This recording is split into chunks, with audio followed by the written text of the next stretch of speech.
In today's LEGO City update, I'm going to build a tunnel for the road to disappear in, reusing these parts from my old LEGO City layout. But first of all, before starting the tunnel, I have to connect the village with the road itself.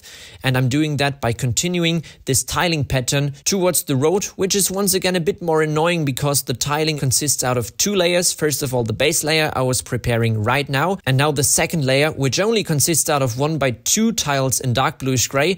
I have to perfectly align these 1x2 tiles so it then results in all these little L-shaped forms which perfectly fit together and finish off the tiling.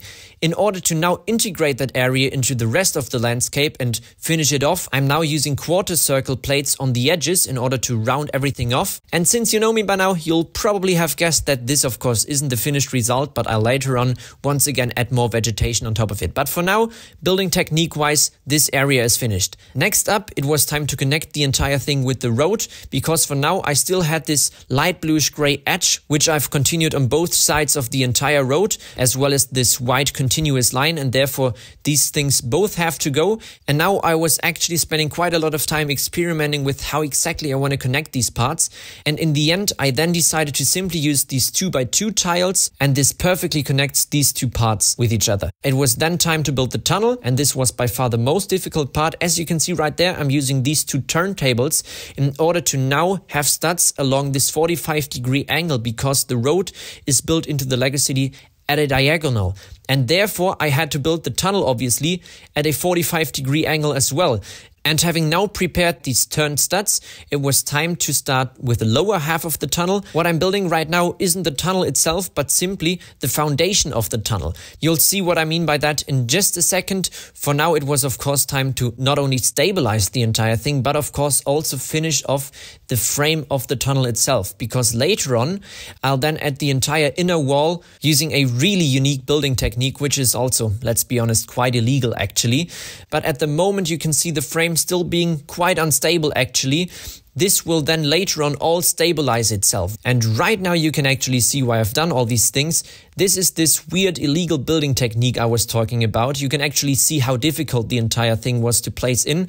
I was using hinges in order to have this round shape of the inner tunnel wall, and this is then simply placed into the frame I've prepared earlier. And of course you can see that at the moment this entire thing isn't too stable at all, and therefore it was now time to build a support structure around the tunnel, as well as adding these large stacked plates on top of the tunnel in order to then be able to actually have quite a lot of weight resting on the entire thing. This was of course necessary because I can't use these studs on top, and therefore this is actually what you can see right here. I have covered up the entire top of the tunnel using tiles once again, because for the mountain I've already continued building on the right hand side right there. I won't be able to connect that with the tunnel itself because I've built everything at an angle, and therefore that was the entire reason I was stabilizing the tunnel like crazy, because otherwise this whole building technique wouldn't have worked out in the first place. On the other side of the tunnel I actually miscalculated, because you can see me integrating a rock face right there. I didn't plan that in the beginning,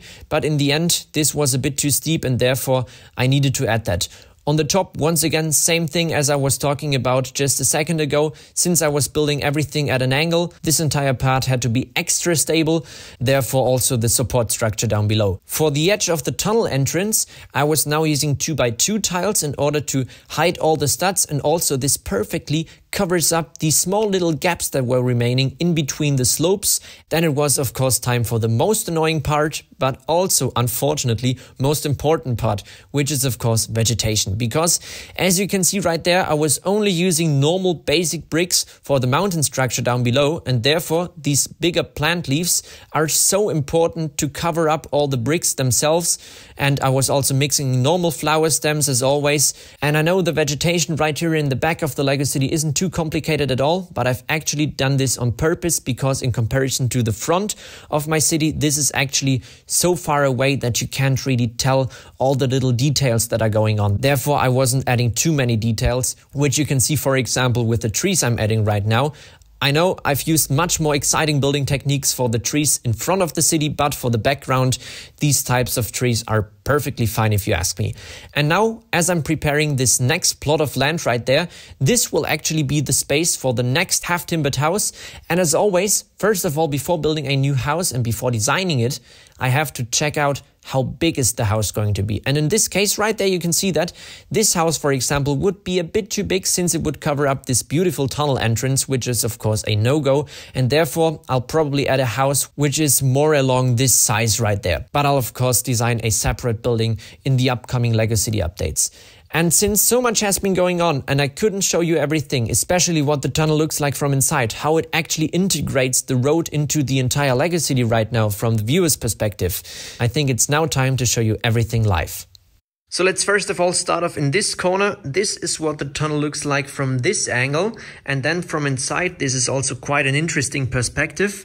I've also mounted lights on top, which I'm of course at some point going to light up. Then what I love most about this part is that the entire thing is in fact modular. First of all, you can see I can completely remove the entire road. And then of course I can pull out the entire module, which was by far the most difficult part about the tunnel. When it comes to this structure I've added right here, my initial thought was to have the entire town car free, which of course doesn't really make sense if I have this part connected to the road, which means I'll probably add a few parking spaces right there, and then the rest of this old town is obviously car free because there are no roads or anything. I'd say let's go to the other side next. And from this perspective, you can for the first time really see how important this tunnel back there is, because in order to see the end of the tunnel, you really have to lean above the LEGO City, which is of course a view you'd never have standing in front of the city. And that basically makes it so the road simply disappears out of nowhere in a theoretically endless tunnel. Of course, all the hills back there, I'll continue. I have no idea how high exactly I want to go at the moment. I'm, well, at about half the size of the main mountain back there, which I'm of course still going to extend at some point. But this is something I'll definitely have to take into account when continuing back there. Regarding this empty space in the middle, I'm currently also planning the exact type of building I want to have as an engine shed right there, because I was thinking about maybe also making it one of these half-timbered houses in order to fit it to the village right there, but I'm not too sure about this at the moment. Then I'll of course have to extend this small stream in front right here for the water mill, which I've built at the moment but not integrated to the layout. And then if we take a look on the other side, this is where I've actually already prepared the next building. You can really look forward to that because that got a little bit out of hand for the next video. And then of course something I still need to show you is the before and after picture. First of all, this is what the empty space looked like before. And now afterwards, I mean, this is one of the largest building progresses I've had over the past LEGO City updates, especially with all the hill structure around the tunnel itself. This is what it looks like afterwards. Massive progress, of course. I'm really happy about today's LEGO City update. And with that being said, thank you so much for watching. I really hope you enjoyed, and I'll see you again in the next one. Chill mal und schmeiß mal das Ding rüber. Ja, genau. Oh nee, nicht hoch, nicht hoch, nicht hoch. Nein.